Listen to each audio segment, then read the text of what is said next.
good evening, everybody. Welcome to this joint lecture jointly sponsored by the Center for Arab and Middle Eastern Studies and the Issam Faris Institute. I'm Rami Khouri, director of the Issam Faris Institute, and we're very honored to have with us tonight Tariq Tell. I have known Tariq probably for 20 years or so, and I've known him to be one of the most astute and accurate and pungent observers of Jordanian and Arab politics, but especially of Jordanian politics and society, and very much worth listening to and learning from. So we're very privileged to have him. He's here at AUB for the year as a visiting assistant professor. He had his higher education at Oxford University, has written a book, is a prolific writer and commentator, and I think one of the most astute intellects and commentators on Jordanian affairs. So he will talk to us tonight about protests and politics in Jordan, and after his talk we will have an open discussion. Thank you, Tariq.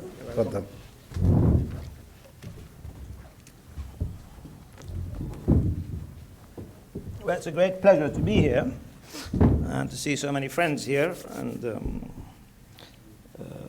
luckily not too many of my students who I taught Jordan to last semester, because they'll have heard it all before. So I want to talk about the current wave of protests in Jordan and put it in a kind of a historical perspective. And the reason why I thought I would do this is because we've had in the last 2 months two incredibly different views of Jordan's prospects and of Jordan's politics. In November, after a wave of quite violent price riots sparked by the raising of fuel prices, it was common to talk about King Abdullah's days being numbered, and all kinds of questions were being asked as to whether he would be able to survive, and indeed whether his brother Hamza, who was suddenly brought into the picture by the New York Times, was not plotting to overthrow him. If you fast forward 2 months, we have a completely different picture from a country on the brink.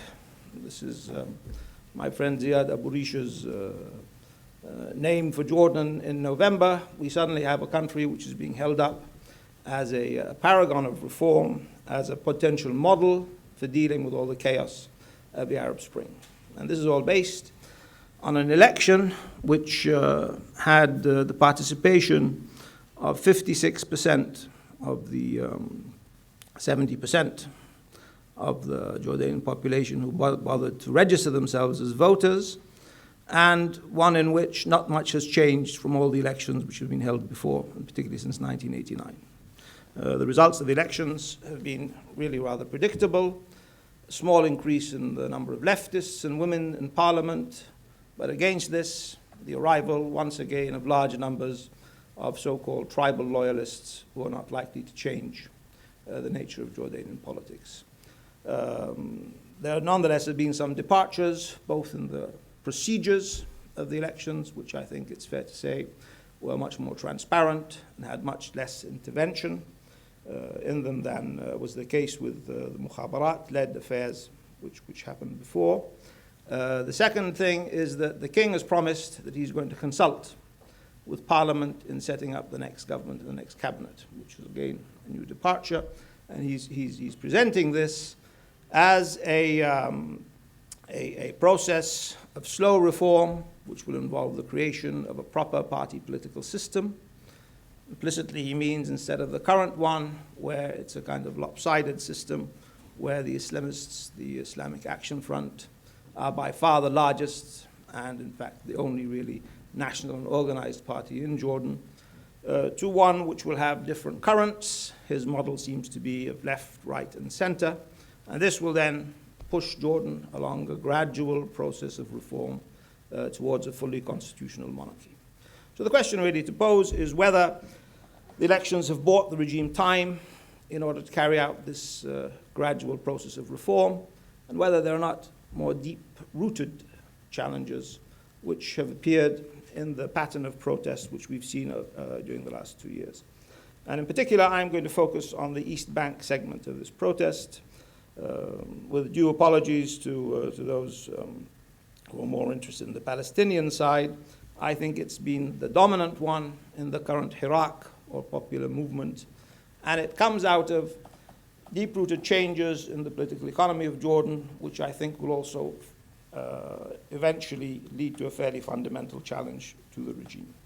So what I'll do is I'll explain the kind of background to the long historical background to this Hirak, why it occurred, why it's important, why the East Bankers are so fundamental to the stability of the regime, and offer a kind of alternative reading of Jordanian history and politics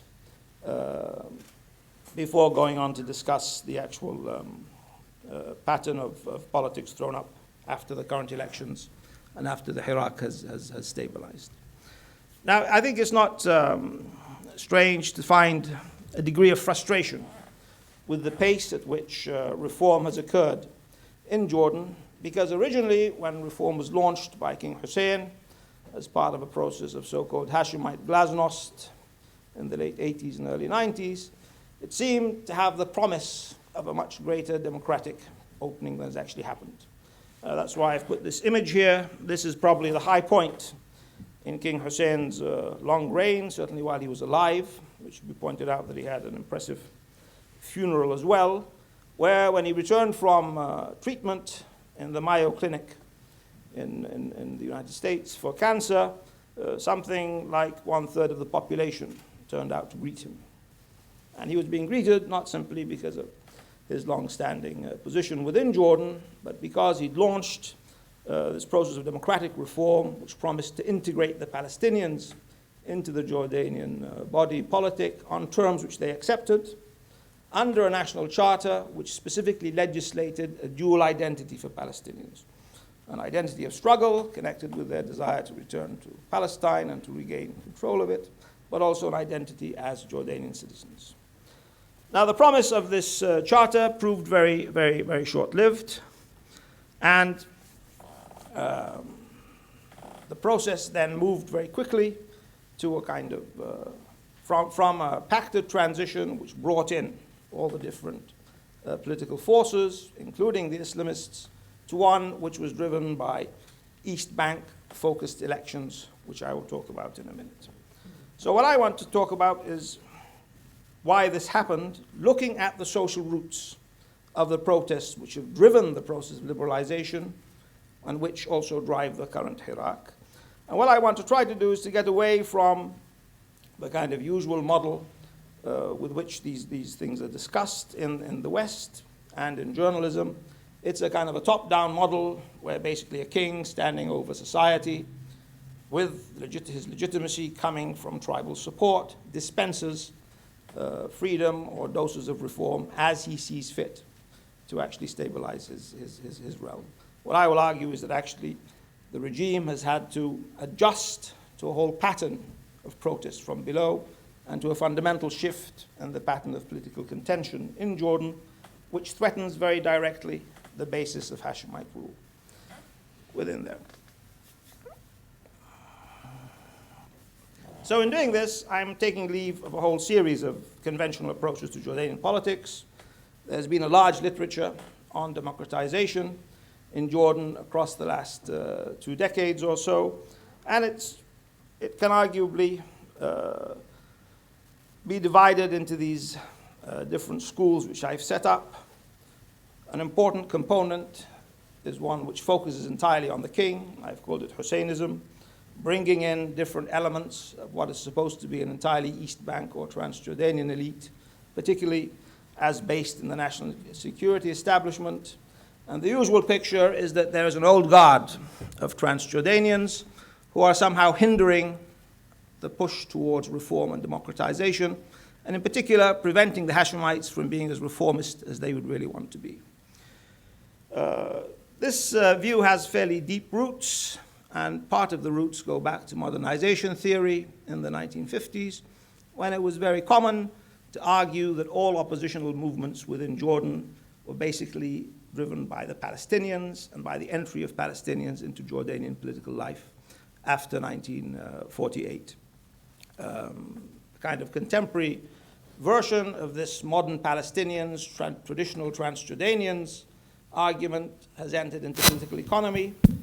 Political economists regularly talk about Jordan being a kind of bifurcated entity with a public sector fed by rents from abroad, dominated by Transjordanians, pandering to Transjordanian interests, in conflict with a largely Palestinian private sector and bourgeoisie. And the bourgeoisie, of course, is seen to be pushing towards progress and liberalization in much the way that occurred classically in the European case.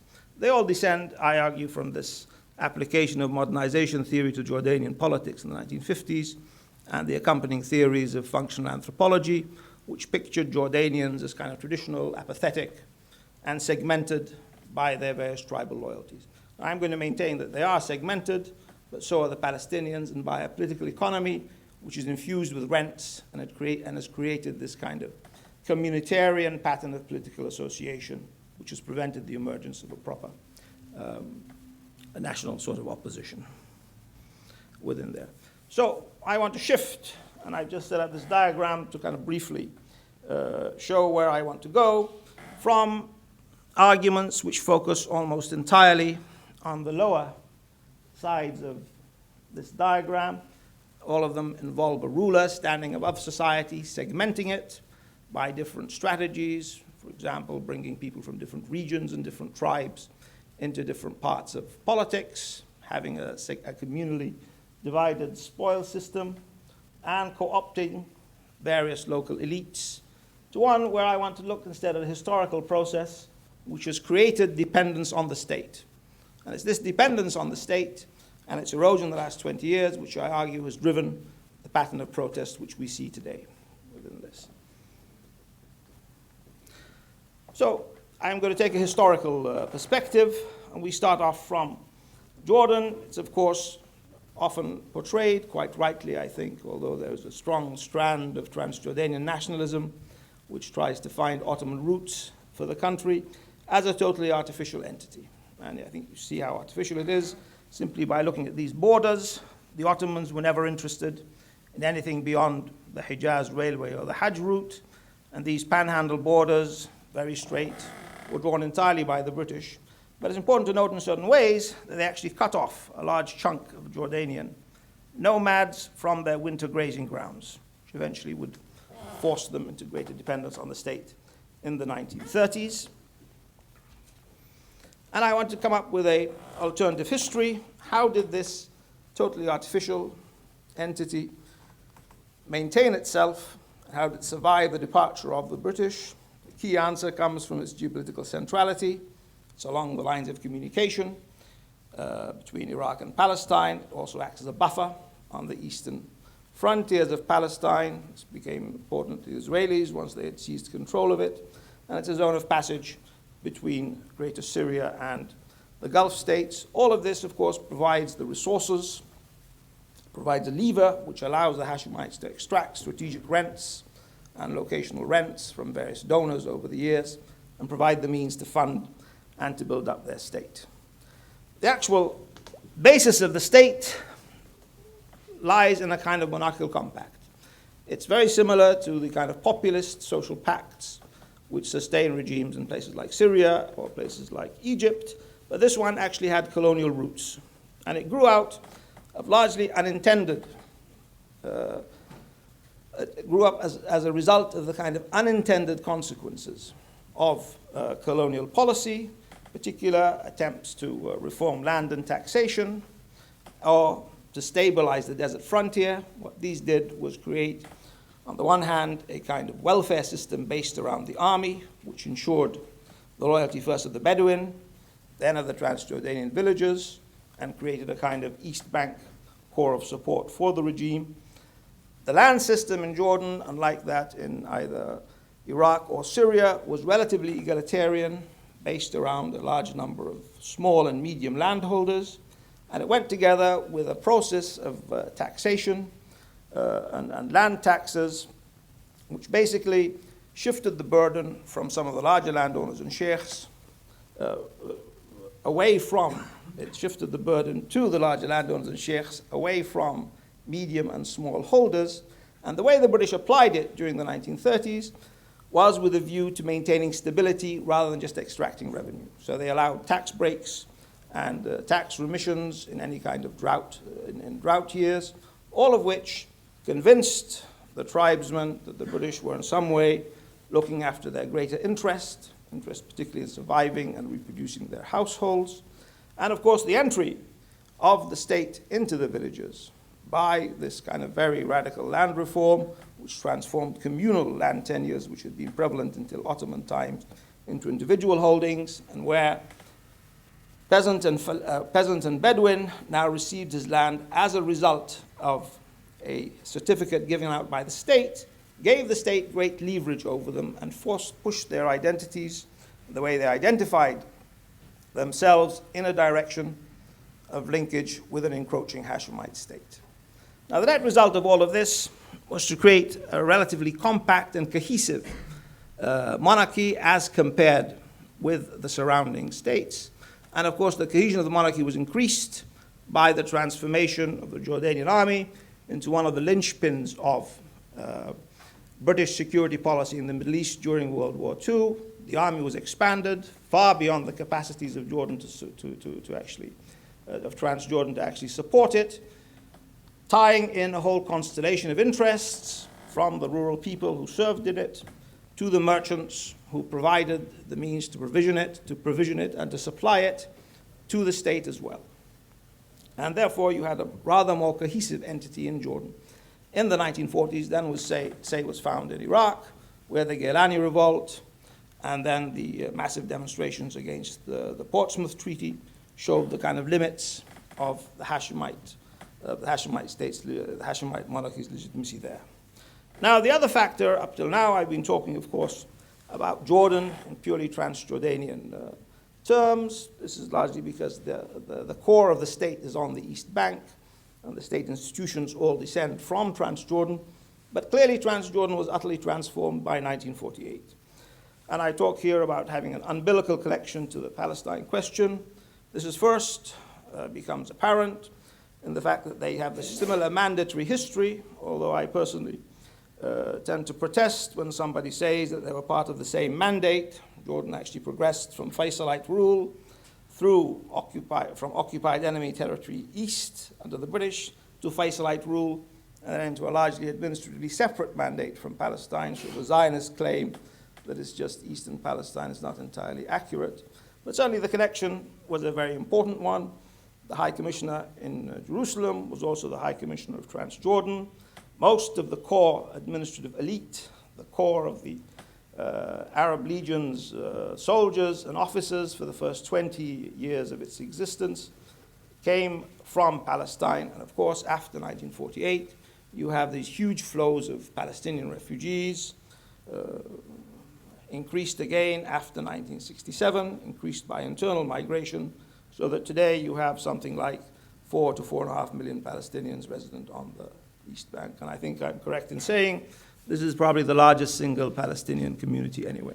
So their impact was enormous, but one of the ways which it's worked in terms of the issues that I'm interested in here is that it's offered the Hashemite regime a lever to play upon communal divisions, because the Palestinians are so numerous, because they've been credibly presented as being a majority.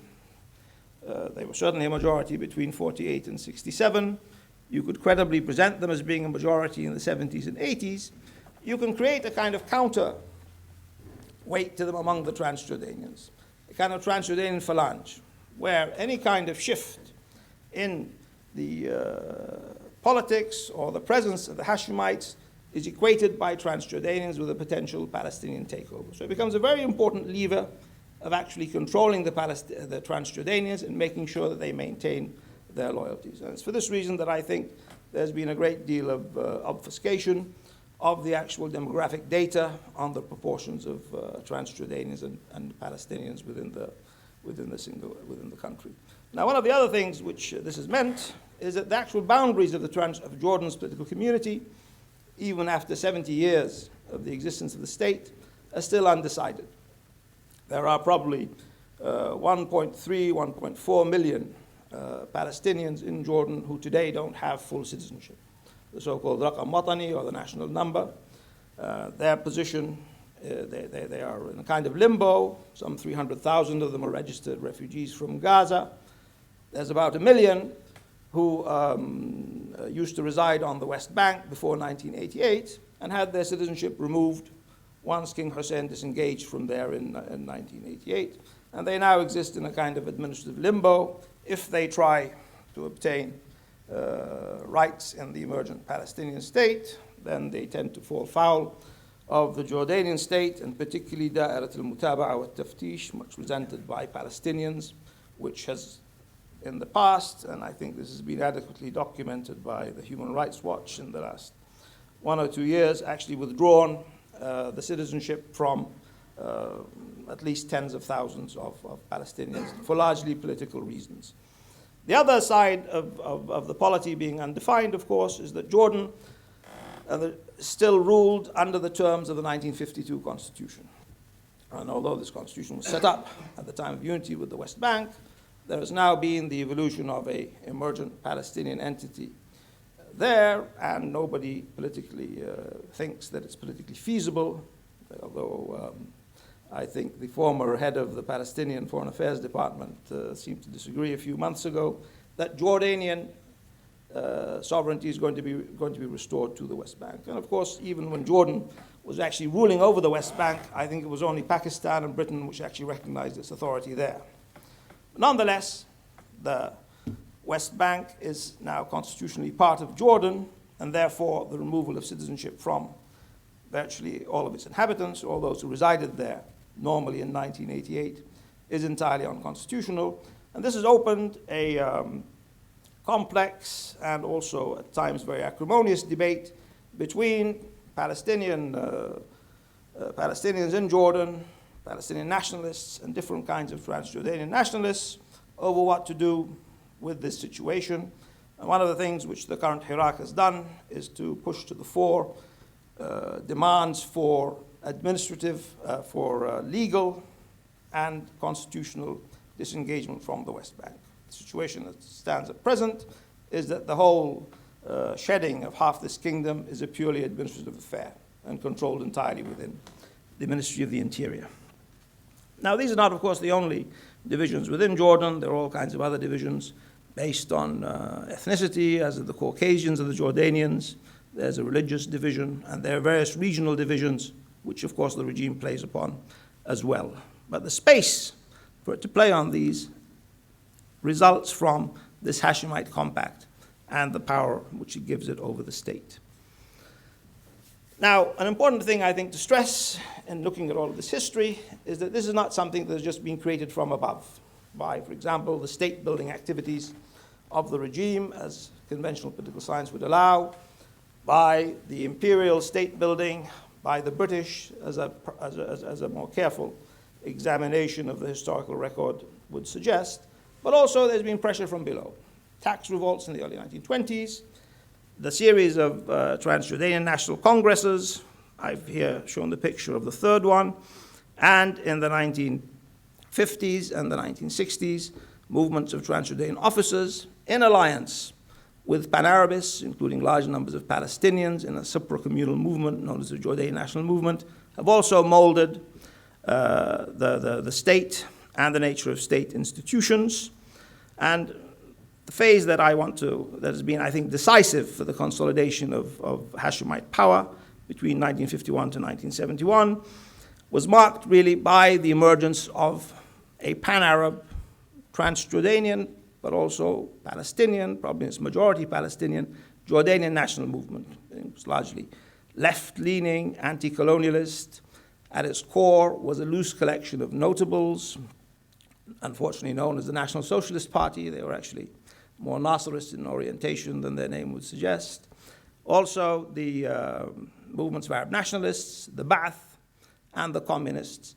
And then important movements within the army, many of whom were Transjordanian, known collectively as the Free Officers, although the actual picture is much more complicated. Now, what they did was they pushed for democratic reform, And they were met by a palace counter-coup where the basis of the support for the palace in the army was what allowed it to overcome them and defeat them.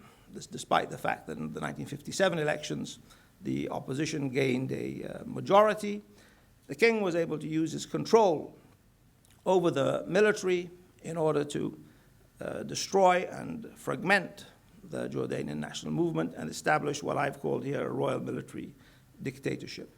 Now, what was key here was that although the Hashemite compact, the mandatory compact, had broken down with the vast inflow of refugees, with the whole huge opening up of the market to impoverished Palestinians, it was rebuilt very quickly in the 1950s, and this was largely a result of Cold War politics, by the expansion of the Jordanian army.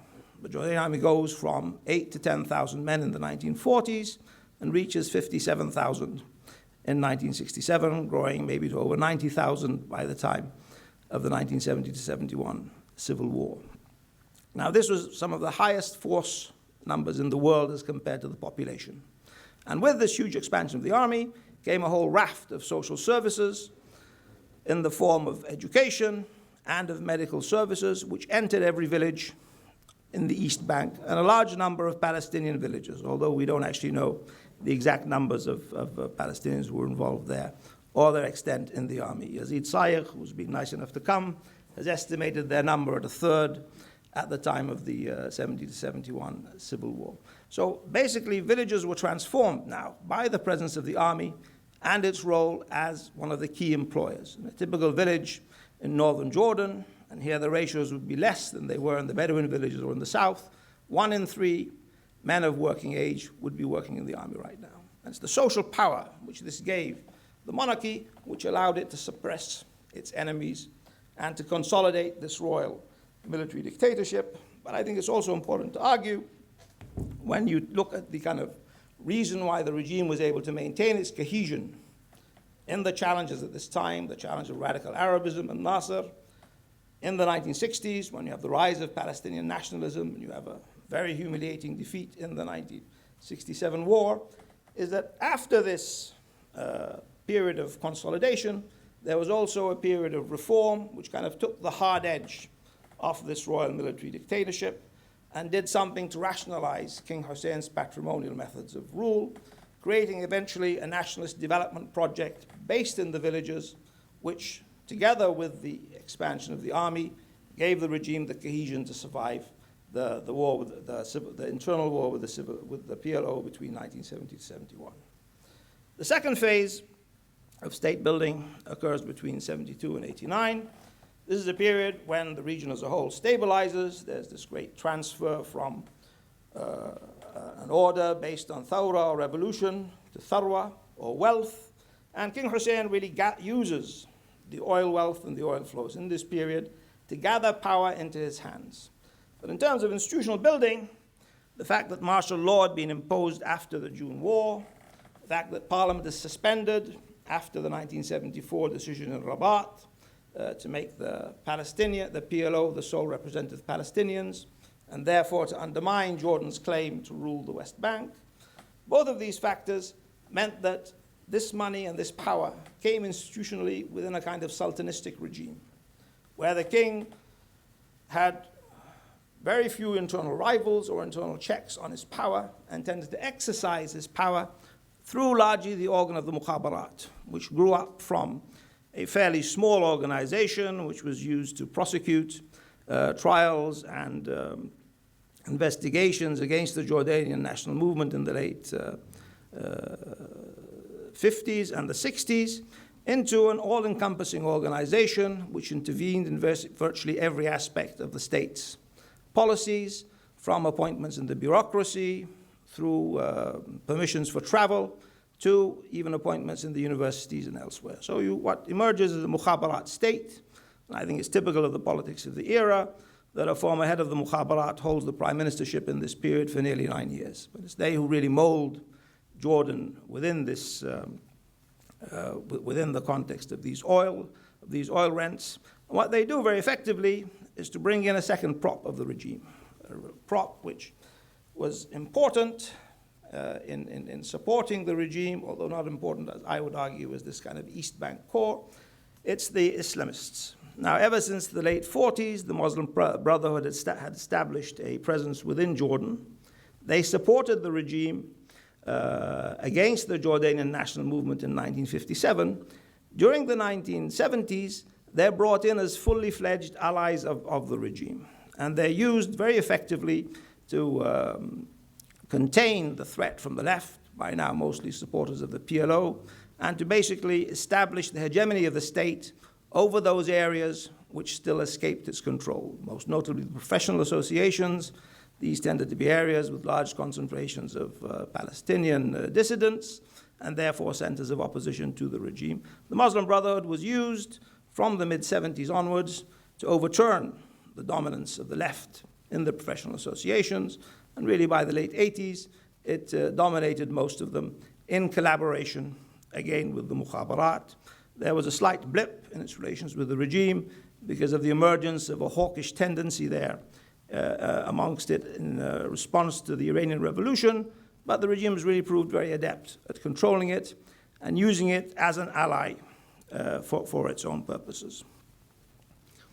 These are just to illustrate the kind of constitutional basis of the regime. It claims to be a constitutional monarchy, but really is a monarchy with a parliament, and the constitution has been robbed of almost all its basis and all kinds of means of checking the power of the king, who even in its original version had the power to appoint and remove prime ministers by means of a series of constitutional amendments, which basically by the 1970s had turned the parliament into an instrument of the monarchy. So it could dissolve it whenever it wanted, and it didn't have to call it back into session after 3 months, as was originally proposed in 1952. The Senate, which was largely appointive, had also been a kind of check on the executive because its members had 8 years in the Senate and therefore were not under pressure from the regime itself, was now transformed so it had only 2-year terms. So basically power shifted completely from the parliament into the palace, basically providing a kind of a constitutional facade behind which a military dictatorship continued to rule. Now, from the account which I've presented, I think we can revise some of the usual approaches to the monarchy and to the way Jordan works. The main point I would like to take away from all of this is that the East Bank tribes, who are presented as a kind of a single and differentiated mass supporting the regime, have actually to be divided by region, by class, and the reason for their support above all is economic interest rather than some kind of blind adherence to a Sharifian monarch, as many of the accounts tend to portray them. Secondly, the Muslim Brotherhood emerged between 1957 and 1953 as a very important prop of support for the regime. And this was despite some rocky period in its relations in the mid-80s and much talk about a potential Islamic threat. And it played a key role in managing a pacted transition when the system went into crisis in the late 80s because of the declining rents which it had. So how did liberalization and a new political order come about? The concentration of power in King Hussein's hands also, I think, brought high levels of corruption and cronyism.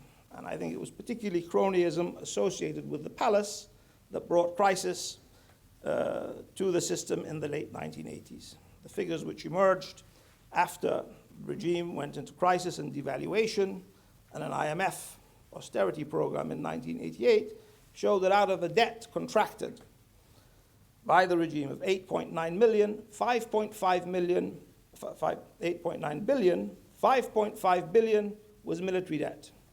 Now, Jordan has never had a Ministry of Defense. The army has always been a royal preserve, and much of this 5.5 billion was tied with different kinds of activities for getting arms, for getting weapons, all of which were being pursued at levels beyond what Jordan could sustain.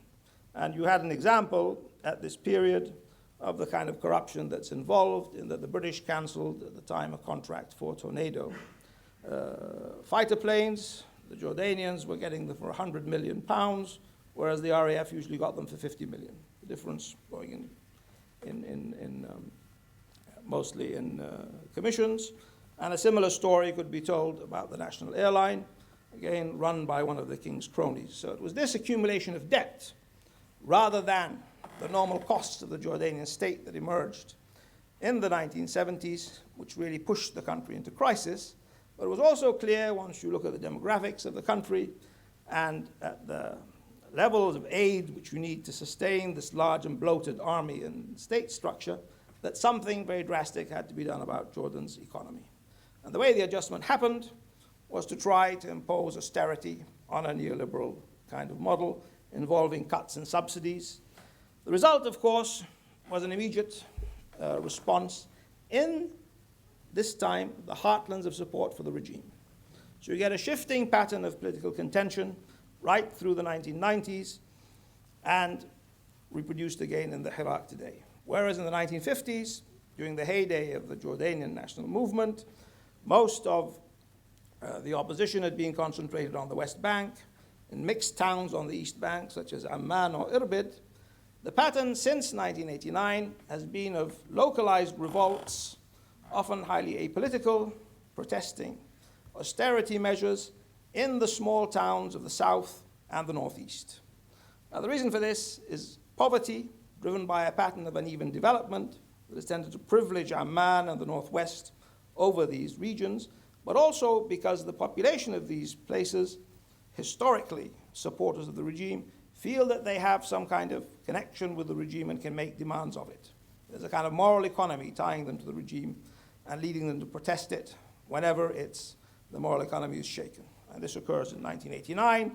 The most widespread of these revolts, which starts in Ma'an, which had been particularly hard hit by the slowdown of the Iraqi economy and the decline of the trucking trade there.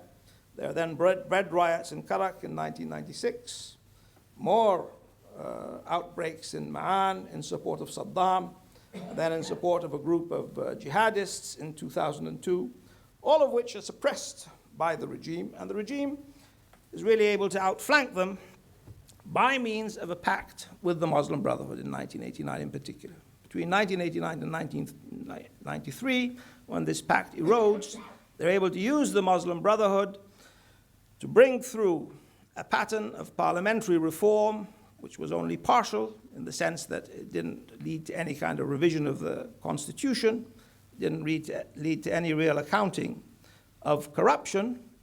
But what it did do is it allowed the regime to outflank these East Bank oppositionists. And then they had the windfall, politically, of the Gulf War, and the Gulf War allowed them to turn out anger, the anger which had built up about the austerity which was being imposed, about the corruption which was perceived to have accumulated during the 1980s, was turned outwards against the Gulf, largely with the support of the Muslim Brotherhood. However, this pact began to erode in 1993, once the regime, again to get enough funds to maintain itself, shifted towards an overt peace with Israel. Now, this peace didn't come out of the blue.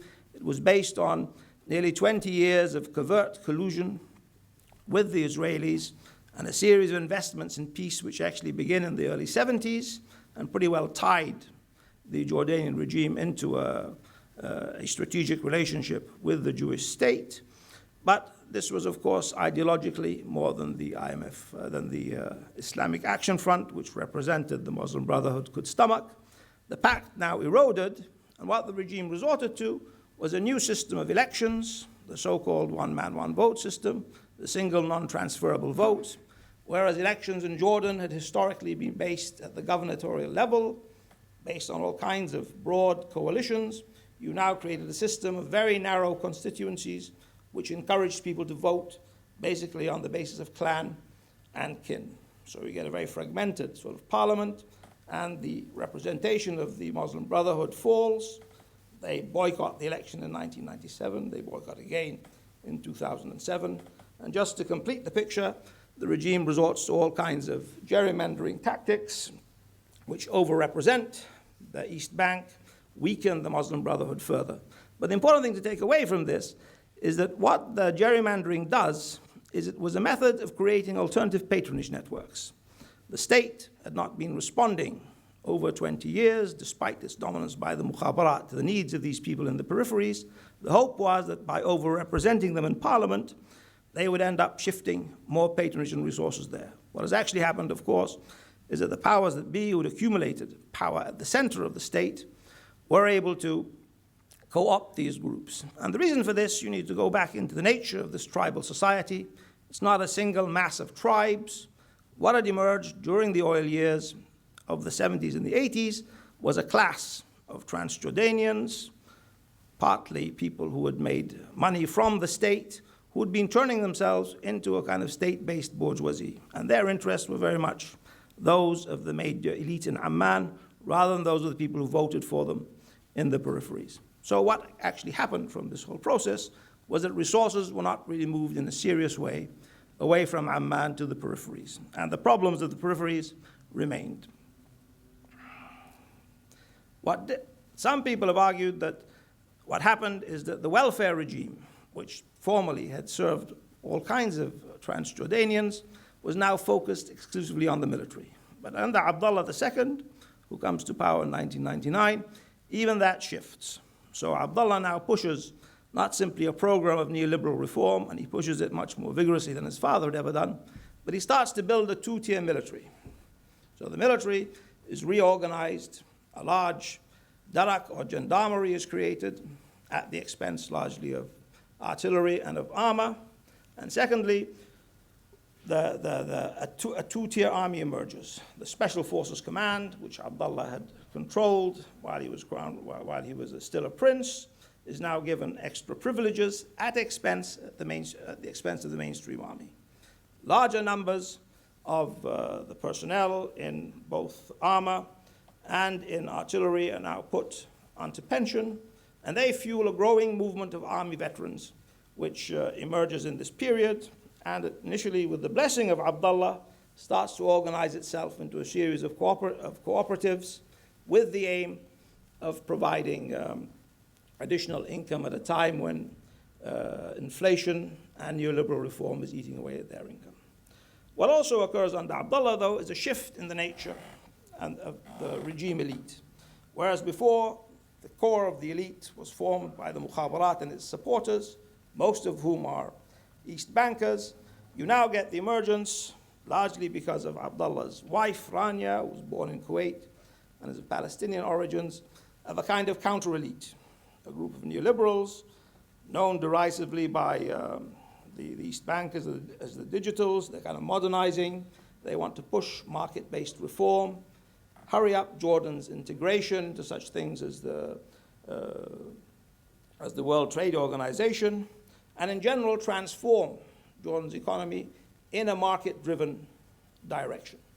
This leads to almost immediate reaction from the elite, but until the 2008 commodity price spike comes along, it remains a purely elite struggle between supporters of Abdullah in a much expanded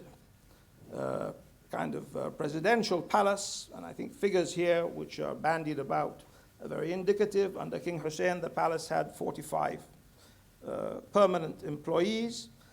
At some point under Abdullah, the estimate was there was nearly 3,000. So the palace becomes a real power center and a real broker in a way which it had not been then, at the expense of the old security agencies. And it's their reaction and their exploitation of the increasing misery in the hinterlands and among the veterans, which then sets the tone, I think, for the Iraq after 2009.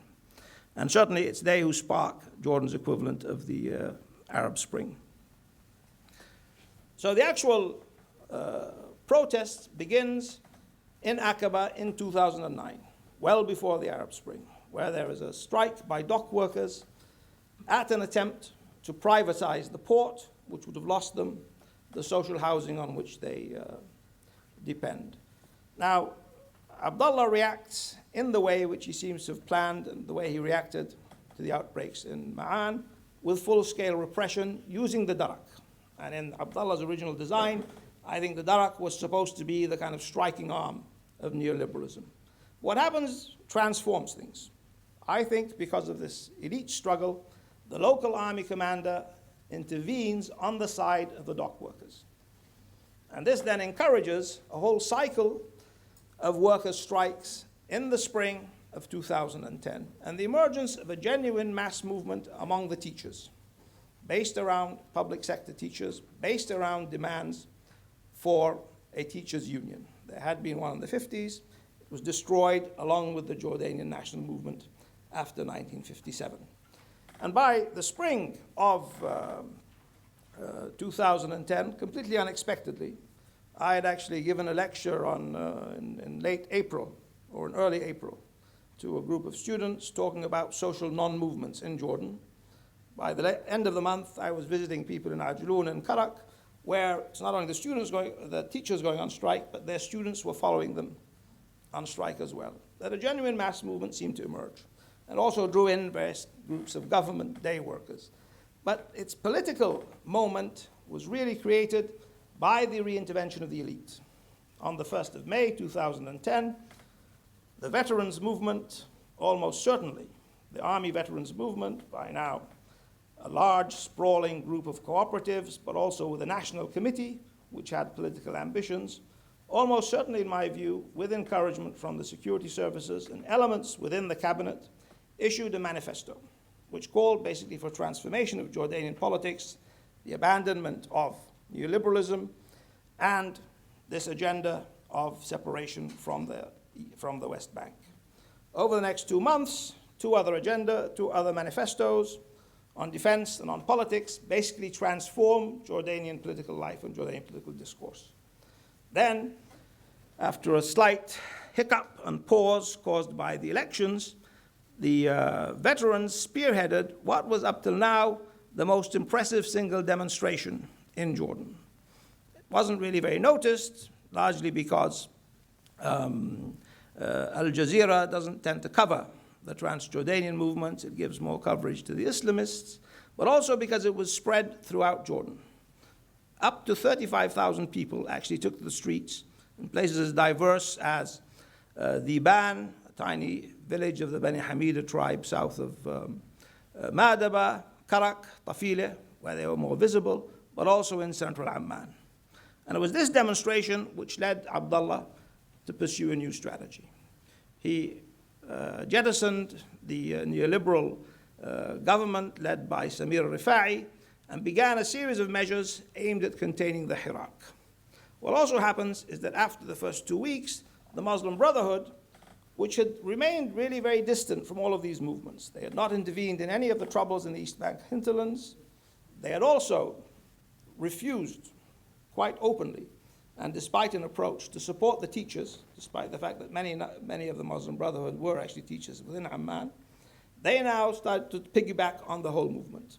And you get these 9 weeks of continual demonstrations in central Amman, which raised the idea of a Jordanian spring and began the politics of protest which we're talking about. Now, why were they contained? First of all, just to see the result, I put this here. This is from a magazine called Jordan Business, which is kind of one of the main organs of the neoliberal elite. And you can see the impact that by the summer of 2011, among the usual suspects of wealthy businessmen and former prime ministers and ministers and people connected to the palace, such as al-Batayne, they're talking about the power brokers. They actually include the head of the Veterans Association, their main spokesman, Nahad Hattar, and another of the army veterans, Hadid, who was in there somewhere. Now, what this did was recognize the kind of transformation which had taken place in 1 year. But what it didn't recognize was the fact that the regime had already put in place a series of strategies which allowed it to contain them. The first was a revolving musical chairs of prime ministers, one of whom, Ma'ruf al-Bakhit, was actually an army veteran himself, had been in dialogue with the veterans movement before he came into office, and now promised a shift from neoliberal policy to a so-called social market economy. So this kind of diffused the movement and cut the movement down. There were then a raft of constitutional reforms by a specially appointed committee, and the promise of political reform, leading to a large-scale wrangle between the government and the Islamists on the kind of electoral law which would be used to govern elections in the future. The Islamists wanted to return to the 1988-1989 system, these large votes at the gubernatorial level, where their block vote and their organization would basically allow them to have the pivotal role in any elections which happened. What happened instead was a model, again pushed by the army veterans, of a mixed system, but one where there was a constituency at the national level, but it was a very limited one of only 27. And plus this, there were some cosmetic changes allowing for a larger number of women MPs on a special quota, which had arrived earlier in the decade because of Western democracy promotion efforts. Now, Abdullah was able to contain these groups by this process of reform, but also because he was helped by regional events. I think it's certainly the case that the chaos in Libya, the bloody uprising in Syria, caused many of these Jordanians who were inclined to support the Hirak to think again and to do this. But he also was very clever at disorganizing the veterans. He was able to separate out the radical group who'd issued the manifesto from the Munazzamat al-Mutaqa'idin al-Askariyin, or the organization for army pensioners, which has all the services, which delivers services to them. And this organization then prevented the holding of any elections during the peak period of the mobilization. What also occurred, I think, was that the veterans were drawn into the game of elite politics. And what the political elite wanted was to use the veterans as a kind of threat to the monarchy to extract concessions from it.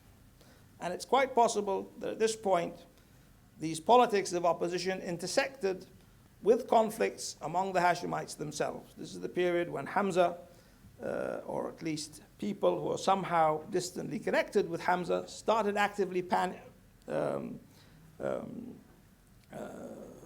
pushing the idea of a shift and a new Hashemite coming to power, and which reaches, as I said, the peak with this article in the New York Times. We don't know whether there's anything in this, and as far as I can make out, there was no really serious movement for reform. It was just a process of testing of the water.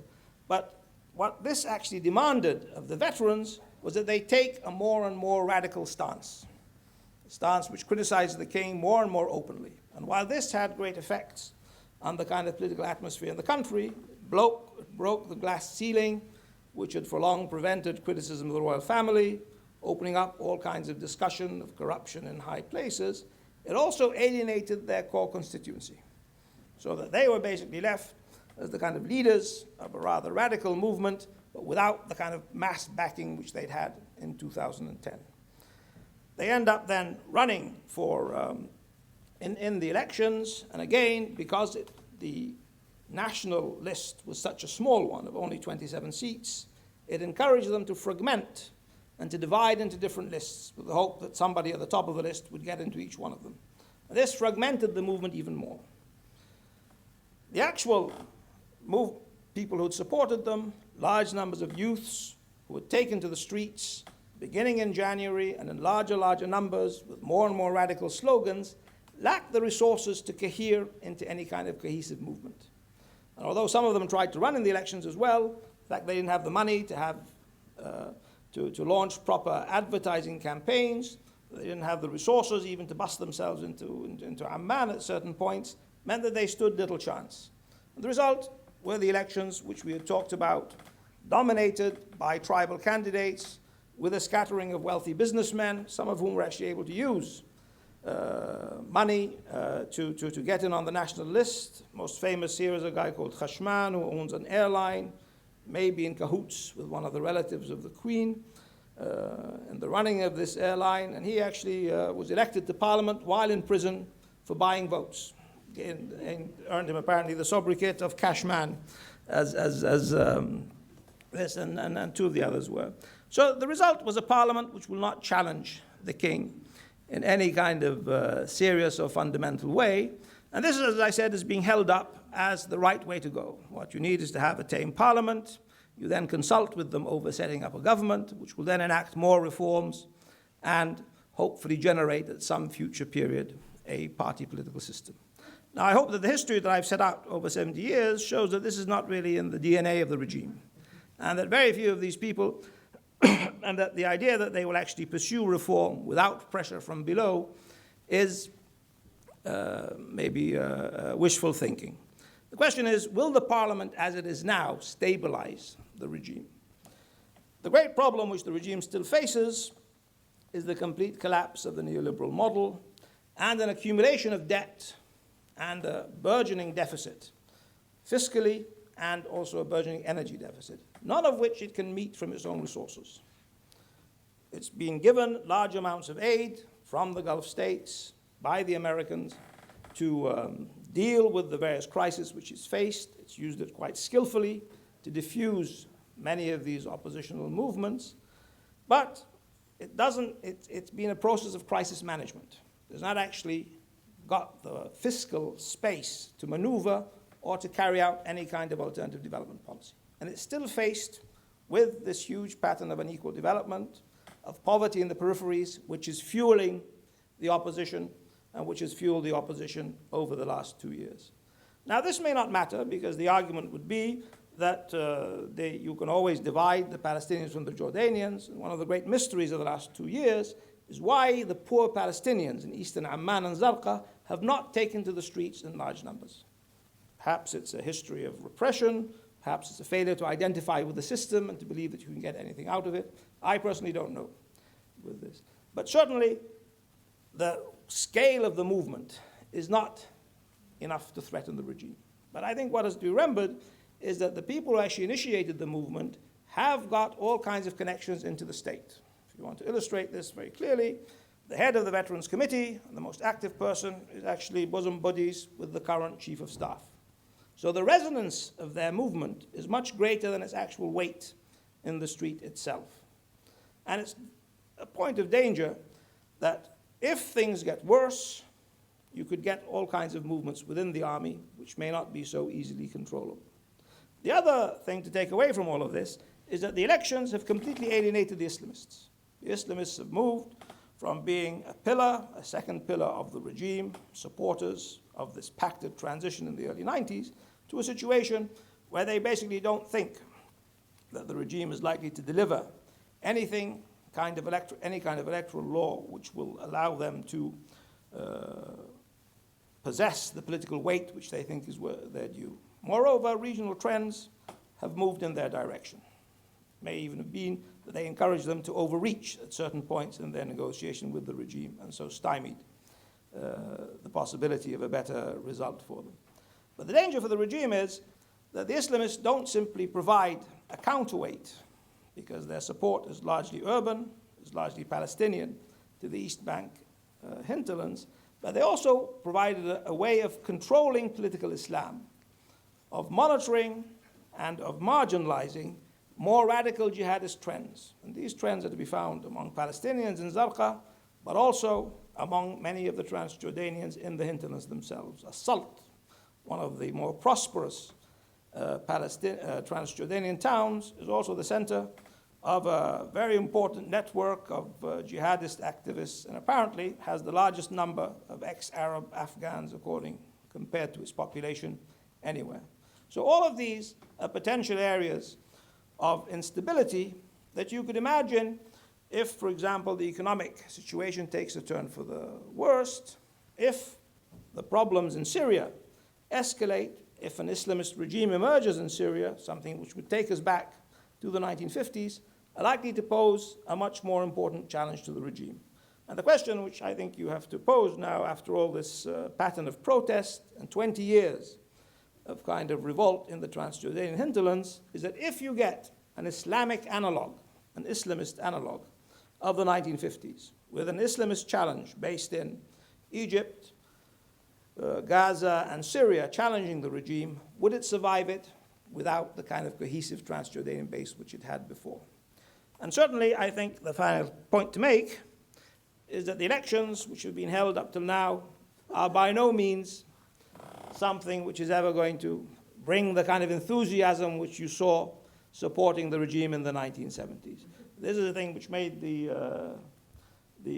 rounds, and it shows you the popular perception of elections as a kind of mukhabarat invitation to a party which is going to basically keep things as they are rather than to transform them.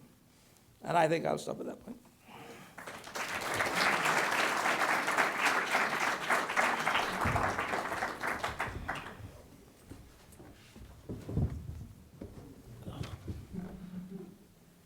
Thank you, Tariq.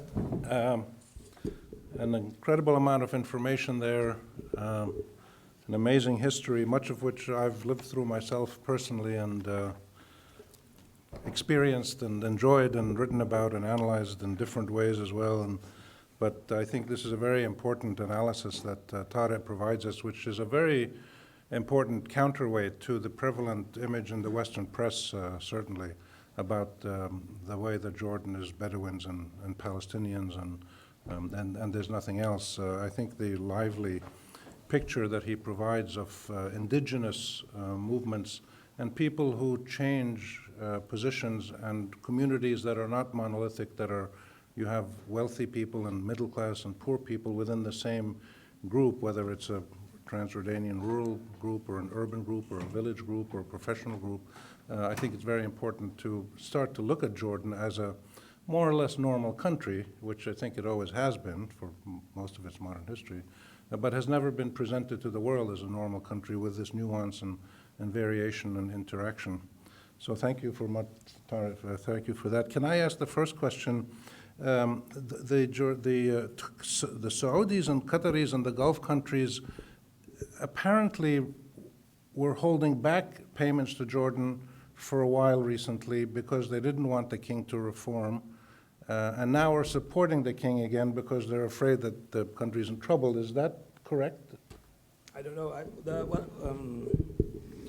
The version I heard was that they were controlling what they gave out according to what he did on Syria. This was the main. But aid is coming again from the Gulf. There is a large amount of Gulf aid deposited in the central bank, but apparently it's only paid out in the say-so. What some people in the regime are arguing, and these are people actually close to the army veterans, is that you can play on the difference between the Qataris and the Saudis. And this is the Saudis are now at odds with the Qataris because of their alliance with the Muslim Brotherhood in Egypt. And therefore, they might be more reliable things. But when I was last in Jordan in December, the people I asked said that basically neither the Gulfis nor the Americans were actually all that keen on doling out large amounts of money to Abdullah because of the moral hazard of what he would do with it. They wanted a new formula to give them. This is why there's a fiscal squeeze. Questions, comments? Wait for the mic, please. Sorry? Wait for the mic because we're taping this. Thanks, Tariq. Very informative as usual and very rich. Tariq, I have a very specific question about land.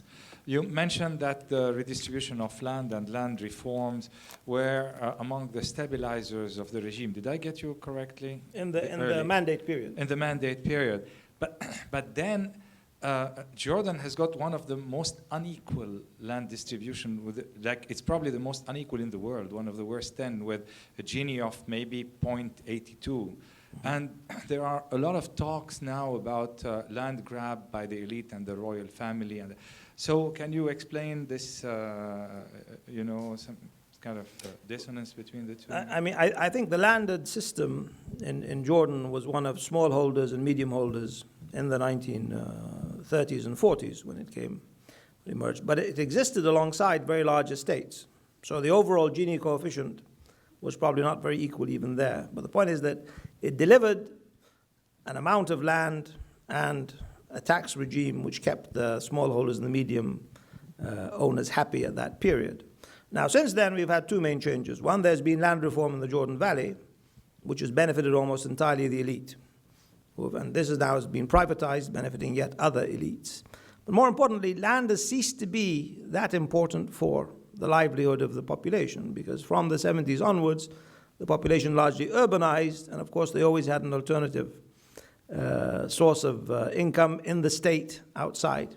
So So this is why the inequality in the landed system, although it's there and it's prevalent and is growing, has not been a huge source of social conflict. What has been happening more recently, and this is built on the 1970s, is that with the inflow of petrodollars and of rents, land in the cities became very valuable as a commodity, not as a means of production, just as in Lebanon. And one of the main drivers of change in Jordan has been this huge expansion in the area of the cities, where even very small holdings can become extremely valuable. Now, a lot of this initially benefited peasant investors. But if you look at the way the land market actually works, it in the long run benefits people with the money to wait. So many of the smaller holders tend to sell land to deal with certain livelihood issues and part of the life cycle to get their kids educated or married or something like that. So over time, there's been a transfer of land towards more moneyed elites. And the resentment emerges in areas where you haven't had complete registration or control, because there the landed property is still contested, and a lot of land was transformed into state land, which had originally been tribal domain. And there's been a huge wave of protest against that in the last, during the last Hirak, by all kinds of tribal figures claiming that the palace or people connected with the palace have seized land. And there's also been a big issue about the king's acquisition of state lands in forested areas. He's been planning in a forest called Burgush, as you know, we've talked about, to set up a military academy modeled on Sandhurst, but geared apparently to the kind of landscape you'd find in South Lebanon. You can take from what you want. And this has caused a huge protest against this, but not from the local landowners. The local landowners do not calculate land as a means of production. They look at it as an asset. So a large military academy there would actually make their land more expensive and make them very much in favor of it. So the politics of land is not about production, as it was in the 50s and the 60s. So land, I think, was stabilizing for the regime then, but now the politics of land is about assets. And as an asset, one of the major sources of stability for the regime in the 70s and 80s was the fact that smallholders could sell land and turn themselves into what somebody's called peasant investors, people with more money and able to access the elite. The problem is that the amount of land which many of these smallholders have is finite. And in certain areas of Jordan, people now don't have land and resent the fact that they have expensive land, which used to be theirs and is owned by others.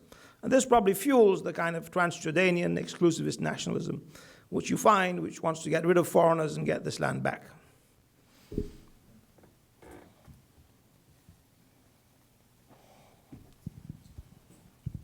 Hi, my name is Ellen Khouri.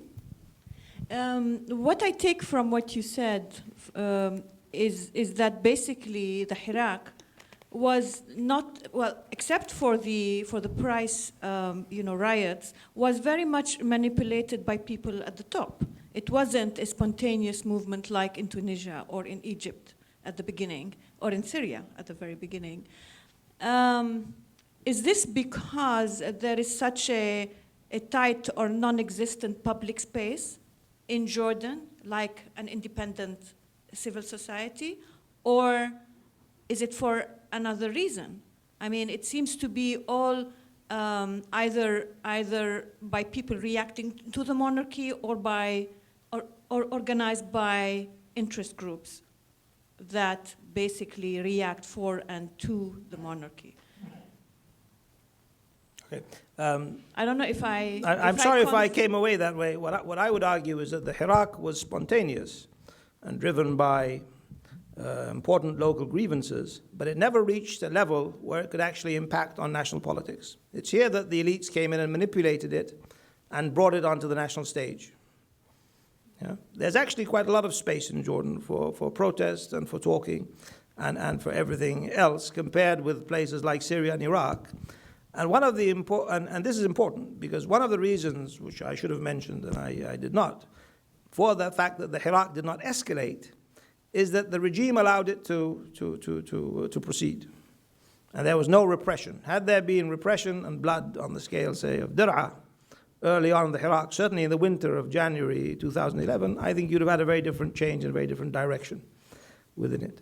So the Iraq's problem is that because the pattern of association and political association with Jordan is fragmented, because of all these tribal and local divisions, because the communal divide between Palestinians and Jordanians has not produced the kind of mass demonstrations in the towns which you see in somewhere like Tahrir, it has not been able to impact national politics. And that has opened the way for these elites to intervene and to manipulate it for their own ends. Tariq, I was hoping you'd clarify something you said earlier on about slow liberalization redirecting state patronage towards East Bank hinterlands. I simply didn't really understand what you meant by that.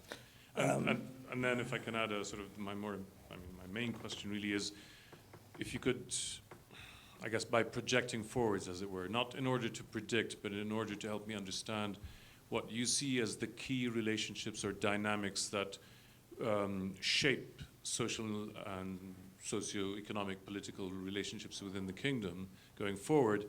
If you could say more about how you see external events factoring in. In other words, there's the Syrian situation, which has economic impacts as well as obvious political ones. I mean, things like the movement of overland transit trade from Turkey all the way through to the Gulf goes through those two countries, etc. The rise of Sunni Islam, etc., in Syria with implications for Iraq. Whatever happens in Palestine, if Hamas remains as sort of the single most important force there, it may well be looking to consolidating its relationship with the Muslim Brotherhood in Jordan with an eye finally to getting access to the West Bank that it can't get from Gaza. And of course the fact that the Gulf, the GCC countries are providing a fair amount of money to the government specifically for, I was told over the weekend, I met a couple of Jordanian economists who were explaining that this is very much for projects, productive infrastructure, etc., in sort of the more peripheral areas. With that sort of the political dynamic and with those sorts of financial injections, couldn't the regime continue maintaining the sort of social alliances it's relied on in the past? I think actually the first part of your question connects with the second. What I meant by arguing that the mode of political liberalization aimed to redirect patronage was that the single non-transferable vote, this is usually discussed in terms of less rights for the urban areas, whether or not it's an efficient voting system. But from the perspective of the regime, what it does is it creates large numbers of representatives from relatively poor areas, because it's the peripheries which are overrepresented. And usually from people able to vote on the basis of class and kin. There's a kind of correlation between large families and poverty, so again from the poorer and lower middle class groups.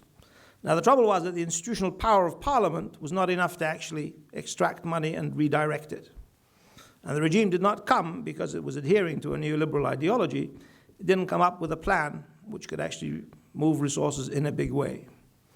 Now this, I think, would be the question over these projects backed by the Gulf.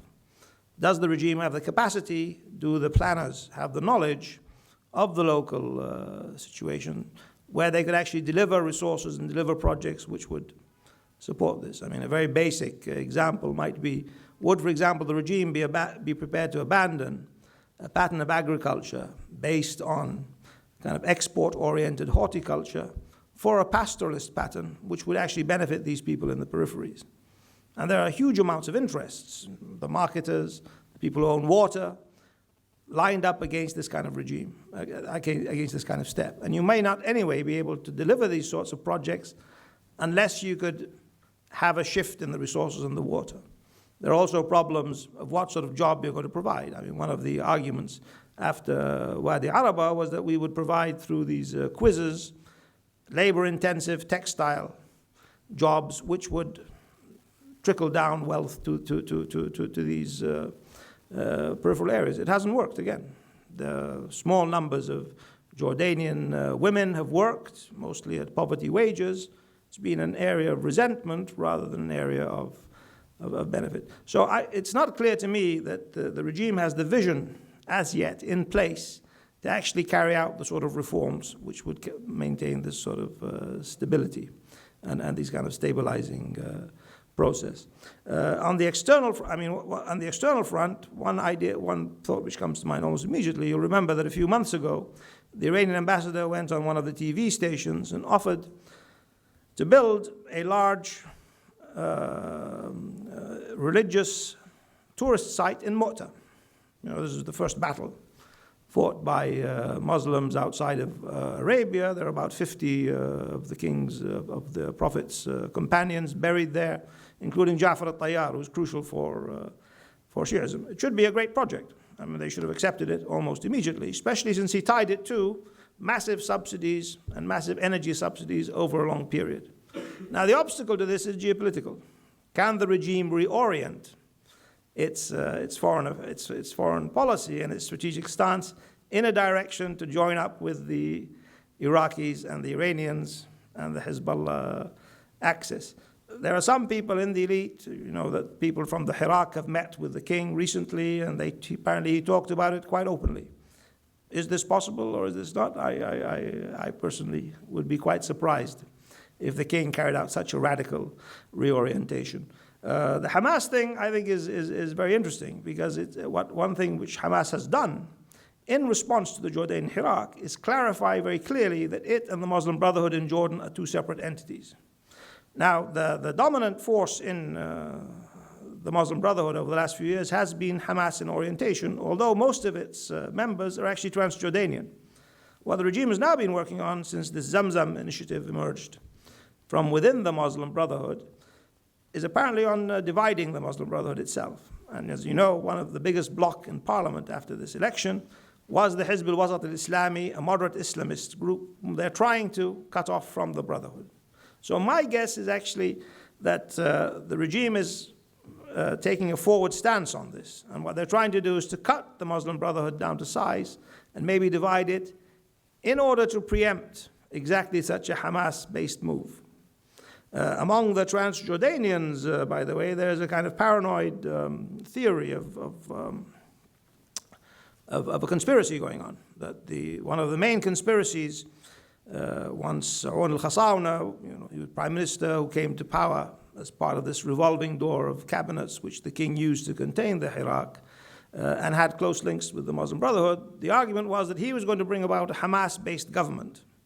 And this Hamas-based government would then link up with its supporters in the West Bank and Gaza and broker a long-term truce with the Jewish state, and so stabilize the Palestinian problem. Now, in some ways, it's a plan of genius, because it gets away from all the divisions in Israeli society, and you don't have to worry about the Israelis delivering enough to you, because it's only a truce. But the problem and the obstacle is that the Transjordanians, particularly in the military, are absolutely adamantly opposed to this. And Hamas seems to have agreed to back off, because although the local Muslim Brotherhood is making more and more hawkish remarks after the election, which everybody accepted was a defeat, you probably read Hamza Mansour say that the Muslim state in Jordan is on the brink at some point. Hamas itself has actually met with the king, and it seems had a fairly cordial meeting to actually broker these things. So I don't think that Hamas is going to take on the regime directly, or even worry about it, or even think of pursuing this sort of strategy. The Palestinian problem remains, though, and I mean, right now it's the Transjordanians who are pushing it in the direction of instability and potentially even of crisis, partly because they've actually come up with a workable plan. The Transjordanians historically have either wanted Palestinians to give up their identity or else to leave the country, which of course were both pie in the sky. They now actually have a very specific demand, which is that you put in legal form the relationship with the West Bank and hopefully actually divide from the West Bank and stop giving out any extra citizenships which they allege have been given to various West Bankers before that. So it's a very specific demand which the counter views, the pro-Palestinian elites, are actually finding very hard to cope with, even on the left. Here, and then there. One side of the room, the other. Thank you for the talk. It's very illuminating, very exciting. I'm under the impression that The regime is far from tottering or something, even though the challenges are very considerable. There were demonstrations calling for the king to be overthrown or to abdicate or something like that. Now, I don't know in which direction the Hirak is going to take, given the fact that the so-called opposition, quote unquote, is the Muslim Brotherhood, which is the mainstay of the regime. It was, and it's going to be for the foreseeable future. So my question is, do you see any secular democratic opposition, radical, starting to take root, given the fact that there are beginnings of such a thing, making their appearance in Tahrir Square in Egypt, the Black Bloc and whatever? Thank you. There have been a number of secular left-leaning movements which have played a role in the Iraq. The social left, the Yasar al-Ijtimai, which is a kind of NGO opposed to globalization. There have been attempts by former communists to revive a third current. And of course the communists and the PDFLP offshoot Hashd, Hizb al-Sha'b al-Demokrati al-Urduni, are present, as are Hizb al-Wahda al-Sha'biyya, and Hashd actually took part in the elections. Now, on one estimate of the elections, there are up to 20 leftists now in parliament. It depends, you have to have a fairly flexible definition of what is leftist to accept that. But it's certainly the case that the national lists, given that you have organized left-wing parties, does give the scope for them to actually get a foothold and to begin to develop their organization. Whether they will be able to catch the imagination of a new generation is, I think, a matter of debate. It's certainly the case that you found in the Iraq large numbers of people, Palestinians as well as Transjordanian, with a left-wing view who were taking part in these sort of demonstrations. But the question of whether they can then turn this into organizational weight and develop into a firm party platform, I think is still an open one. It's too early. But the potential is there, certainly.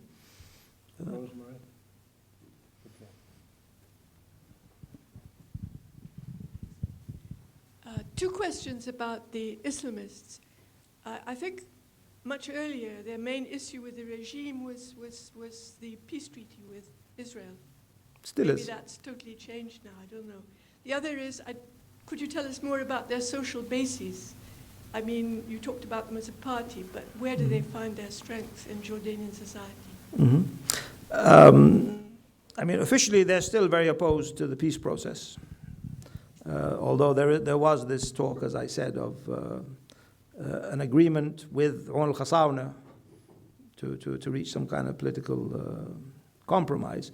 Now, al-Khasawna made his career in the Wadi Araba process. I mean, he was one of its main brokers and the legal expert who ran most of it.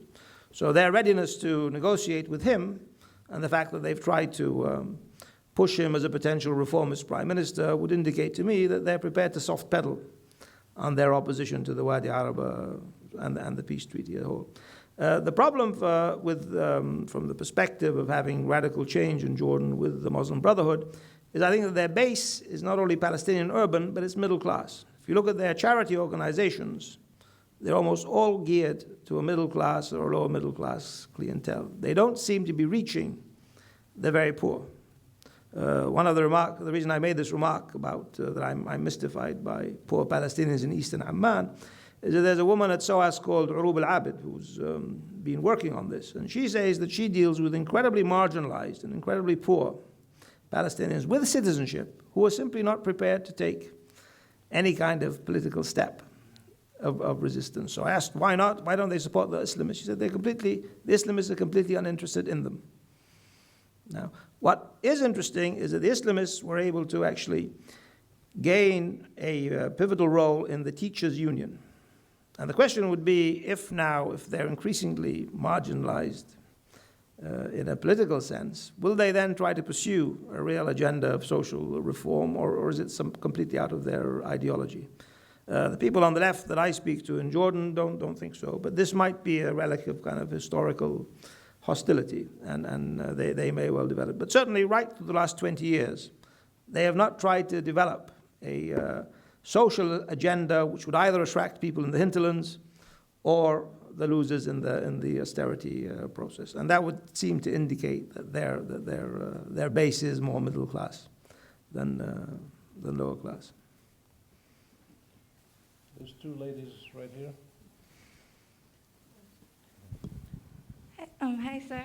I'm still not very familiar with Jordan, so please forgive me if this sounds naive, but you did say that for you, the Jordan Spring predated the events in Tunisia and Egypt, and in fact, it started in 2009. So my question is, doesn't that make it a very different beast from the Arab Spring, and how would you see it in the context, the larger framework of the Arab Spring, if there even is a coherent one, I guess? Mm-hmm.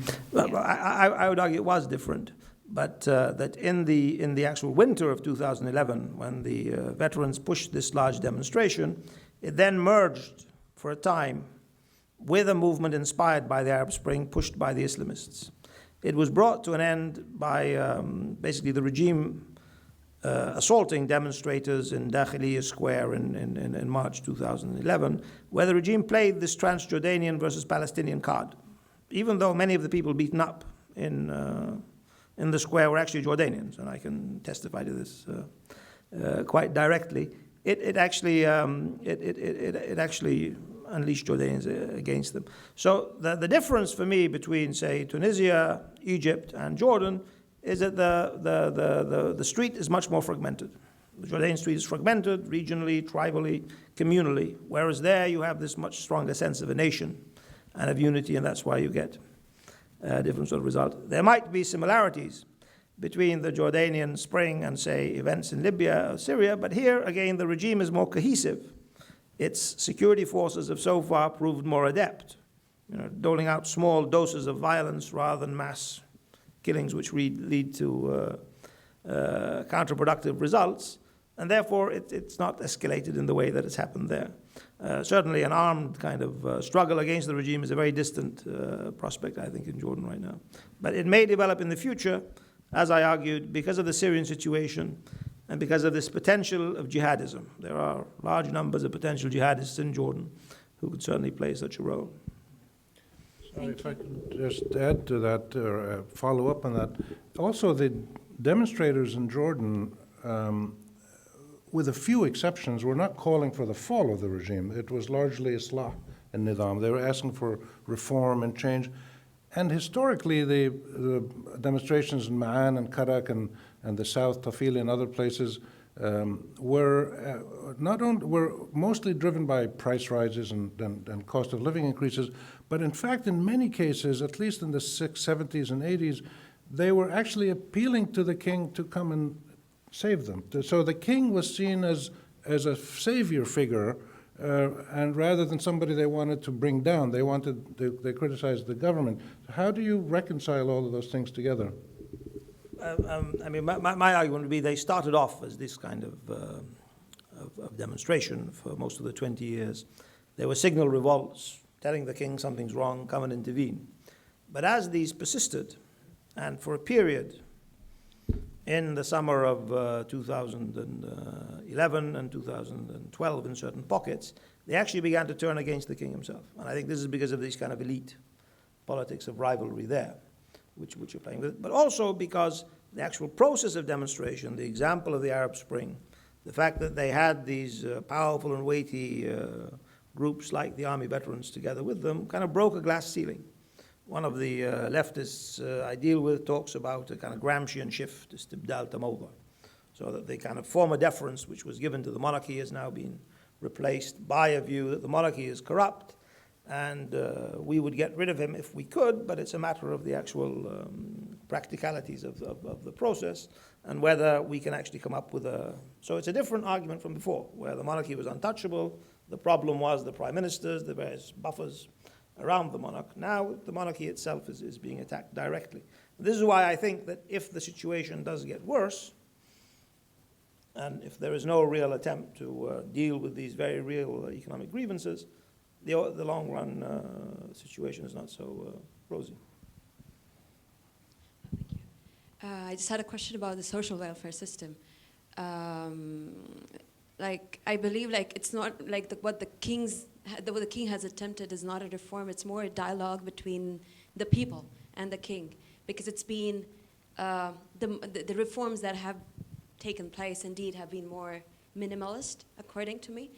And considering that you just mentioned that the US funds are going down, basically, and my friends who are working there in NGOs, because there are so many NGOs there working on just doing so much good field work that there's no real need for a basic state-funded social welfare system. So my question here is that since there has been a great fall, and because of the economic crisis, there's been a fall in... Is this even working? Yeah, just point it Okay, yeah. Turn it towards you. Oh, okay. So my question is, like, looking at US's sort of a demand, an ideological demand that continues, that you need to push for this liberalism, which is creating this sort of an upgraded authoritarian regime, which sort of just upgrades itself, but it still is in form of a very unstable equilibrium. It's more like band-aid structure that it's creating. So my question is, when will this band-aid equilibrium fall? According to you, what would be the institution that would lead to it, that would translate this fall? And what do you foresee as its relationship to US playing the role in this game, basically? Thank you.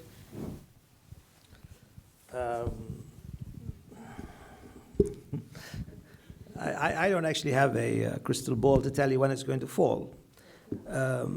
I think the institution that will change the regime is going to be a revolt from within its military structures by dissident groups in the security forces, perhaps working with these people who've been thrown out from the Iraq.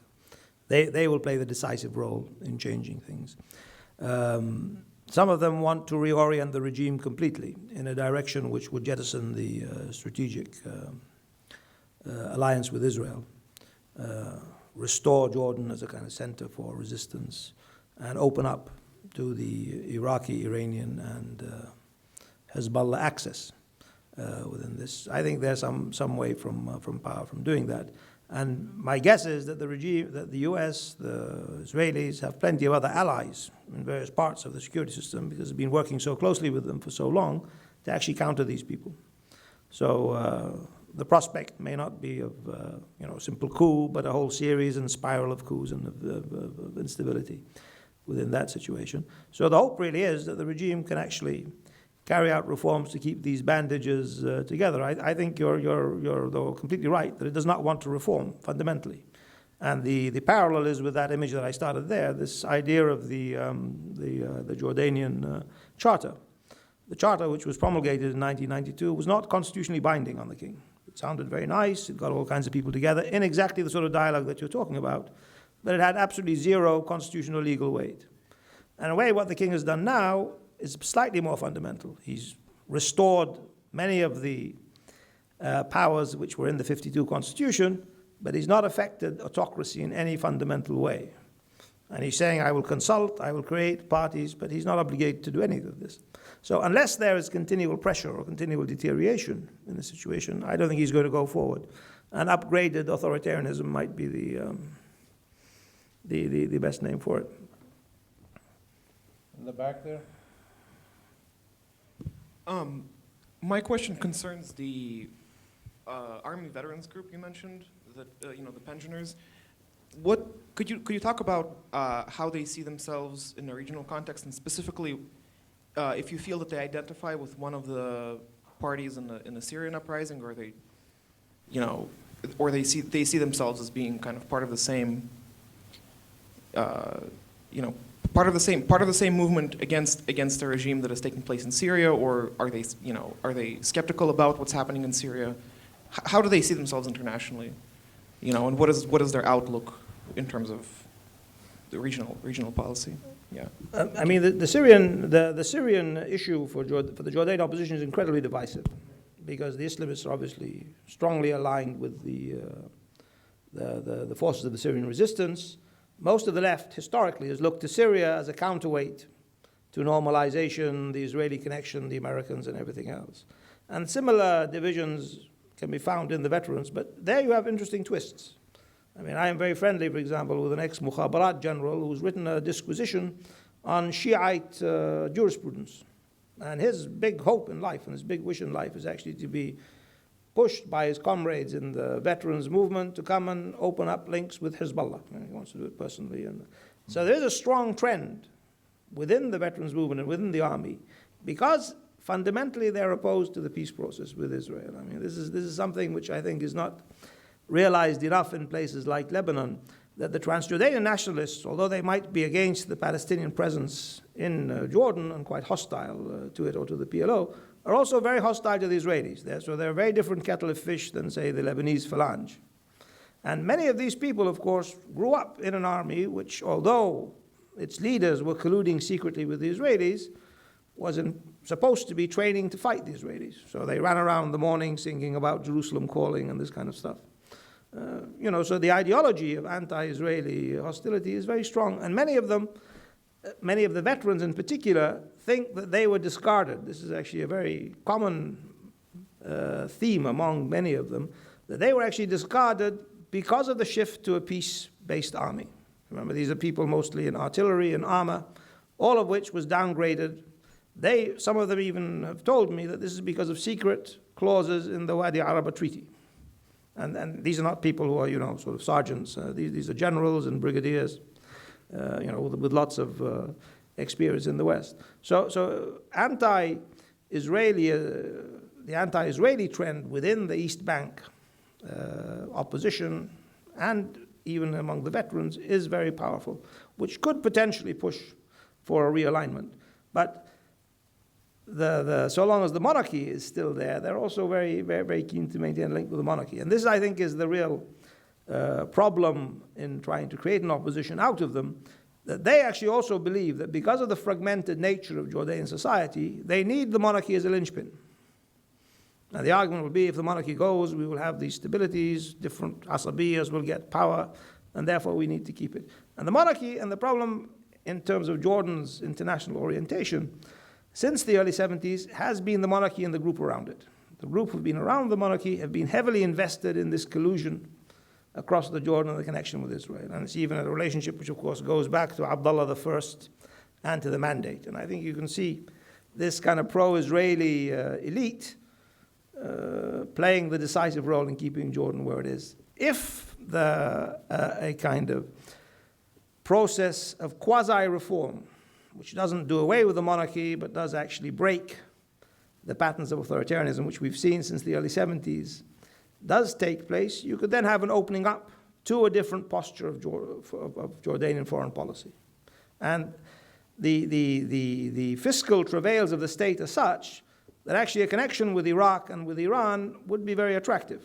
Because one of the things which is often forgotten, and I didn't stress enough in the talk, although I'd written it down, is that one of the things which allowed the king to cope with the crisis of King Hussein to cope with the crisis of the late 80s and to keep the regime afloat during the 90s was a $500 million a year subsidy in the form of free oil from Saddam. And this is what the Iranians and the Iraqis can actually offer. If they can offer this in a sustained way, with projects like Mu'ta, setting up this Islamic tourism, then they can actually provide a much more attractive alternative, and therefore you could think of a reorientation of Jordanian politics. Before that happens, you have to have these people unite into an effective lobby which can actually overcome, or at least put enough pressure on the king to push in a different direction. I think they're very far away from that still.